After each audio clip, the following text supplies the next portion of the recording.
the channel. This is my friend David. We're gonna put the front 275s on the rear of his car because he has the 245s, and all you guys know that they're not really that grippy. So we're gonna go to some grippy summer tires on the 275s on the back of the car. I'm pretty sure you'll be happy with the results. But here we go. I gotta figure out where to put the jack stand at. Uh-oh. What happened? I think it slipped off. Oh, son of a... Ah, you good. Yeah, you're good. It's acting straight. I don't even see nothing bent out or anything. Uh-oh. This must be like a little retaining clip. I think so. For you.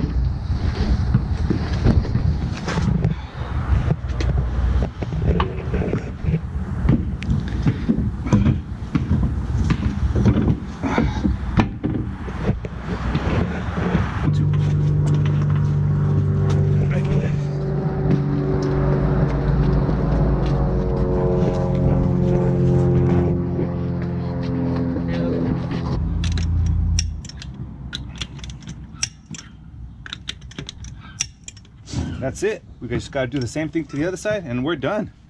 We just finished swapping out these tires right now. We got the 275s on the back and we got the 245s at the front. Now both of our cars have the same setup now, so he should be able to run 4.3, 4.20 to 60. All depends on the driving time and the way he launches the car, but now we should have equal performance and my car should be running 12.3 all over again.